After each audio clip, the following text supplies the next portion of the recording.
저는 거의 50g 양을 많이 걸리는 편인데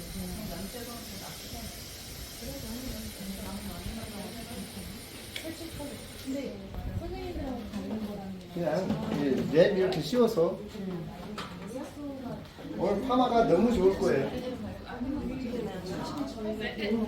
자, 앉아보세요.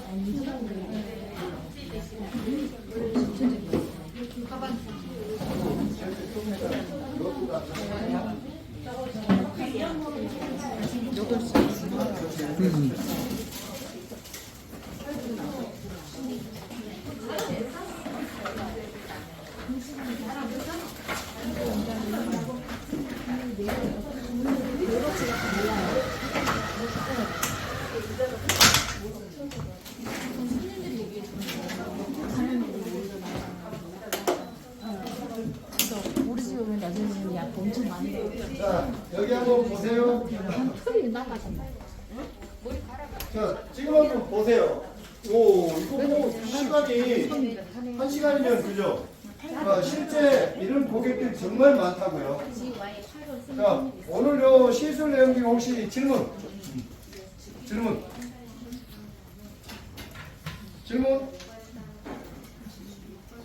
더 살 거예요.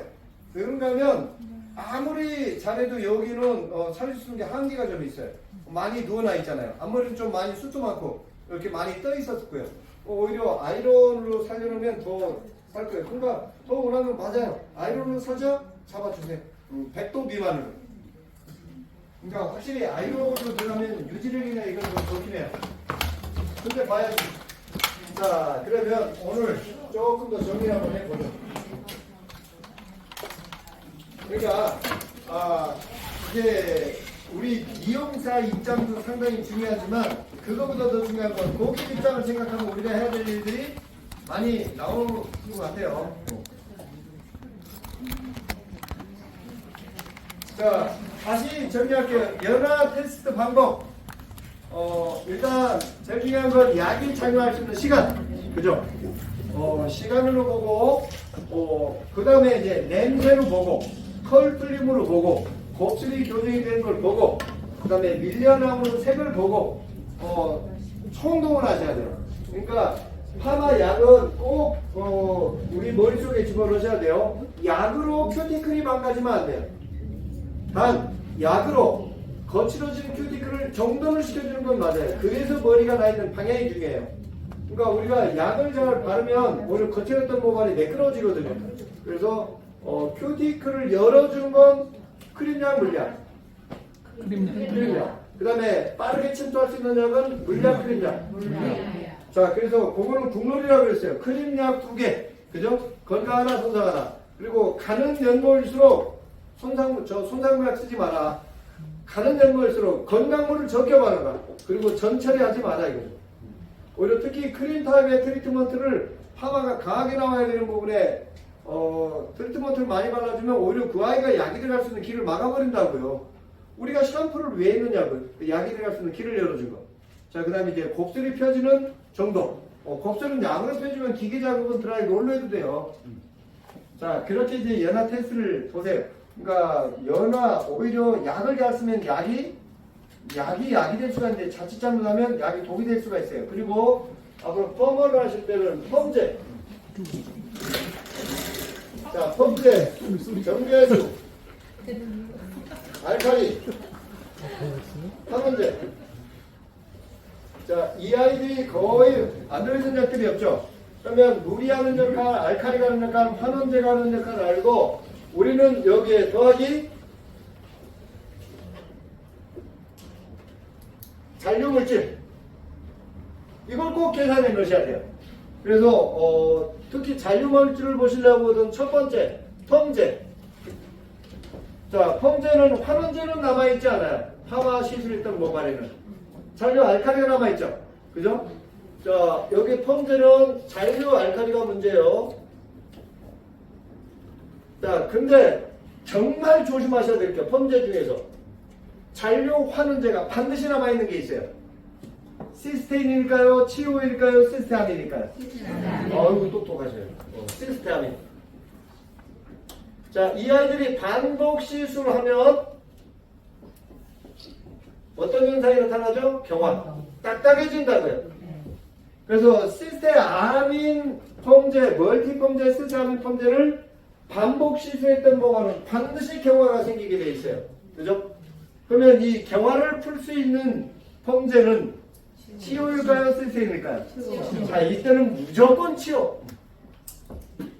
자, 근데 오히려 경화됐던 모발에 이 펌제하고 들어있어서 갑자기 또 과잉화가 오는 경우도 있는데 환원제, 잔류 환원제 때문에 이 과잉화는 나오지 않아요. 근데 펌제하고 두 번째 이제 염모제, 염색이에요, 염색.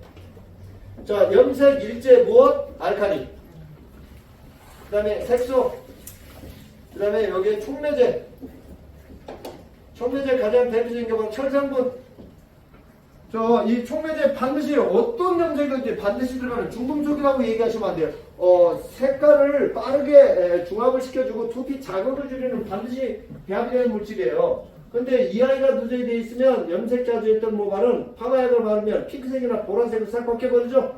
그 이유가 요 촉매제 철성분이 환원제를 다 산화시켜서 그런 거예요. 특히 이 아이가 제일 많이 들어있는 게 바로 헤나, 그것도 블랙 헤나. 그 아이는 이제가 없잖아요. 탈색을 할 부분이 없으니까 촉매제가 더 많이 들어있다고요. 그래서 우리는 헤나 자꾸 중금속이라고 얘기하는 부분이 바로 그거예요. 자, 그리고 이제는 과산화수소죠. 자, 그러면 염색 시술 후에 모발이 건조해져요, 촉촉해져요? 건조해지는 원인이 뭐죠? 알칼리 여자, 과산화수소 남자. 둘이 만나서 열이 발생되죠. 그것은 산화열. 자, 연모제 일제만 덜어놓으면 절대로 색깔이 발색이 되진 않아요. 하루 종일 내비둬도. 거기 1.5%나 3%나 6%짜리 9%짜리 혼합하면 이 아이들이 반드시 발색을 하죠. 그죠? 알칼리하고 과산화수소가 만나서 열이 발생이 되는 것. 그 열로 색깔이 발생되는 것. 이게 바로 간접염료죠. 우리가 하고 있는 산화연모제 구조입니다.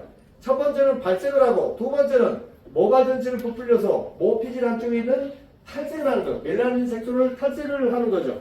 그 자리에 이제 인공 색소가 기생하고 있는 것이 바로 염색에 우리가 하고 있는 산화연모제 구조죠.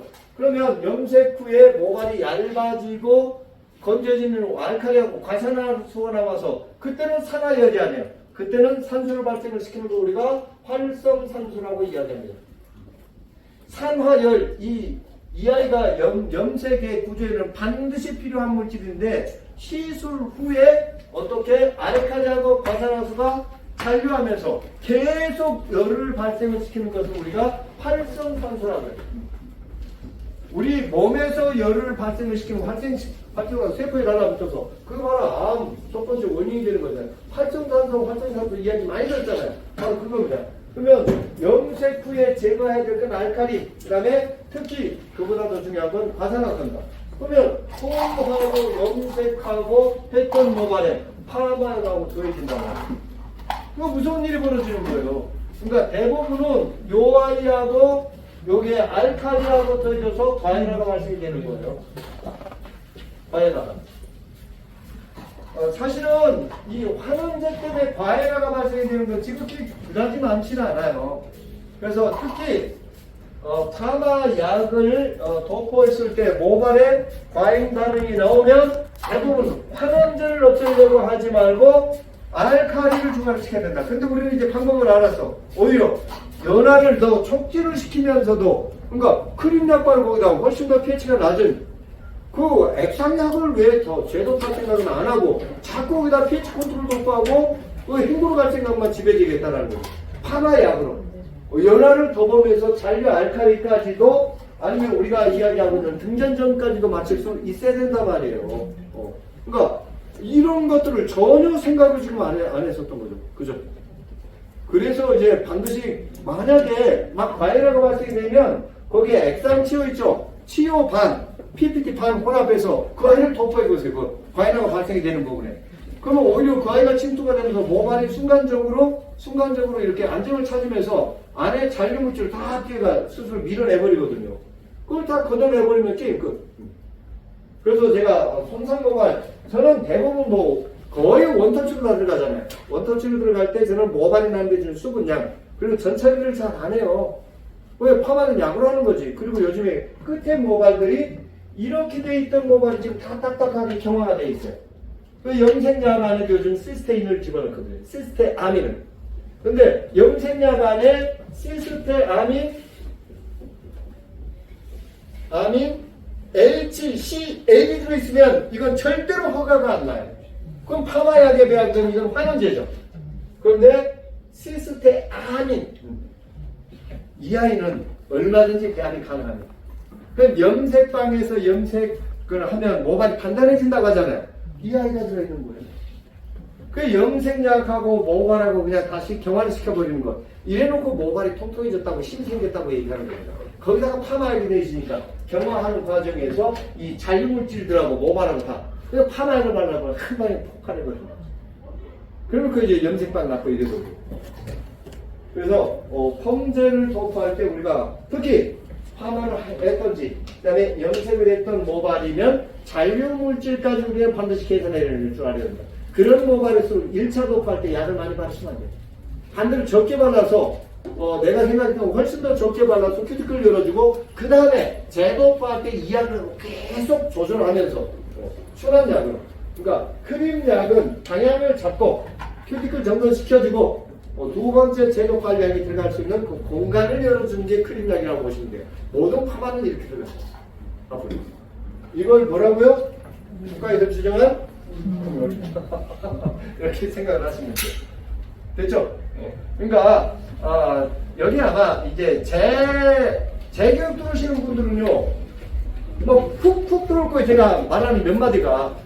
첫 번째 교육할 때는 이게 뭔가 막 자꾸 헷갈리고 외우려고 하다 보니까 안 들어오는데 두 번째 내가 시술해보면서 이게 확 들어온다고. 시술을 많이 해봤던 분들. 그리고 얼마든지 제도표, 제도표는 재교육 들으라고 그랬잖아요. 제도표라고. 제도표 얘기하다 보니까 재교육도 제도표라고. 자, 이렇게 보고 자, 그러면 이제 W나 결정 맺히다. 그죠? W나. 그러니까 아까 어떤 원장님이 선생님 그러니까 일반 펌 연화를 얼마를 봐야 돼요? 그죠? 그렇게 했잖아요. 그래서 오늘 일반 펌, 직펌, 디지털, 세팅, 아이론, 매직 모든 파마 W 연화하는 방법 오늘 이제 정리를 해드릴게요. 자, 그 전에 이제 반드시 헤어살롱에서 꼭 준비하셔야 될 약을 정리해 드릴게요. 펌제